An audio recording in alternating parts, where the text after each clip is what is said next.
रुकन कानून साज कौंसिल बीआरएस कलवा कुंटला कविता ने कांग्रेस हुकूमत को शदीद हदफ तनकीद बनाया और दो टोक अंदाज में कहा कि बीआरएस कायदीन और कारकुनों को डराने, धमकाने और पार्टी की सिल्वर जुबली तकारीब में शिरकत से रोकने की कोशिश नाकाबिले बर्दाश्त है। वो बांसवाड़ा में मुनक़िदा पार्टी इजलास से खिताब कर रही थी कि कविता ने कहा कि बीआरएस कारकुनों को डराने वाले अनासिर के नाम पिंक बुक में दर्ज हो चुके हैं और उन्हें किसी भी सूरत में बख्शा नहीं जाएगा। उन्होंने इंकशाफ किया कि कुछ अफराद कारकुनान को फोन करके इजलास से दूर रहने की धमकियां दे रहे हैं। उन्होंने वाज़ेह किया कि बीआरएस के सिपाही किसी भी किस्म की धमकी से घबराने वाले नहीं हैं। हम अवामी खिदमत के लिए खड़े हुए हैं और अपने मिशन से पीछे हटने वाले नहीं। कविता ने कांग्रेस को वादा खिलाफ जमात करार दिया और कहा कि कांग्रेस ने राहुल गांधी और सोनिया गांधी के दस्तखत शुदा गारंटी कार्ड्स तकसीम किए, लेकिन आज इन जमानतों का कोई पता नहीं। अवाम के साथ ये खुला धोखा है। उन्होंने याद दिलाया कि कांग्रेस ने तेलंगाना के क़याम का ऐलान तो किया, लेकिन कई बरसों तक टाल मटोल की पॉलिसी अपनाई, जिसकी वजह से कई नौजवानों की जानें चली गईं। हर शहीद नौजवान का खून कांग्रेस की बेहिसी पर एक सवालिया निशान है।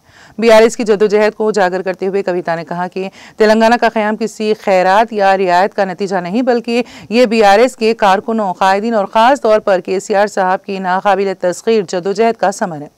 उन्होंने कहा कि केसीआर ने तेलंगाना के लिए मरकजी वजीर का ओहदा ठुकरा दिया। हजारों मील पैदल मार्च, भूख हड़तालें और अवामी तहरीकें बीआरएस की कुर्बानियों की रोशन मिसालें हैं। कविता ने बीआरएस हुकूमत की फलाही स्कीमों का जिक्र करते हुए कहा कि रैतु बंधु, रैतु बीमा, हर घर को बरखी की फराहमी, खवातीन के तहफ़्फ़ुज़ के लिए शी टीम्स और तालीम व सेहत के शोबे में इनकलाबी इक़दामात बीआरएस की देन है। उन्होंने पुरजोर अंदाज में कहा कि तेलंगाना को एक तरक्की याफ्ता रियासत बनाने का ख्वाब बीआरएस ने ही शर्मिंदा ताबीर किया है। आखिर में कविता ने आवाम से पुरजोश अपील की कि वो बीआरएस के 25 साला जश्न को तारीखी बनाने के लिए हर घर से कम एक फ़र्द जलसे में ज़रूर शिरकत करें। यह न सिर्फ बीआरएस का जश्न है, बल्कि हर उस शहरी की खुशी है जिसने तेलंगाना के क़याम का ख्वाब देखा था।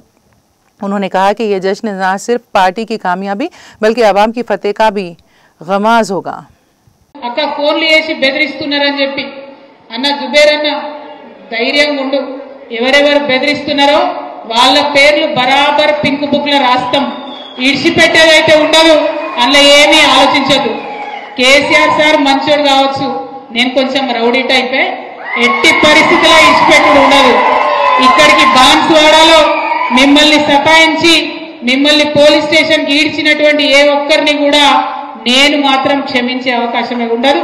పింక్ బుక్ బరాబర్ పెడతాం, అందులో పేర్లు రాస్తాం। అది అధికారులు కావచ్చు, నాయకులు కావచ్చు, ఎవరిని కూడా వదిలిపెట్టాం।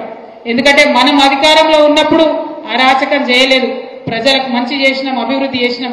ఇవాళ మీరు పార్టీ మారినంత మాత్రాన ఈ గులాబీ కండువానేదో గదరించి పెడదాం, భయపెట్టించి పెడదాం అనుకుంటే మీ తాట సప్పులకు భయపడేవాళ్ళు ఎవరు లేరు। మీ తాత, మీ ముత్త, మీ జేజమ్మ దిగొచ్చినా కూడా భయపడేటోళ్ళు ఎవరు లేరన్న విషయాన్ని మీ అందరికి కూడా సభాముఖంగా నేను తెలియజేస్తా ఉన్నాను।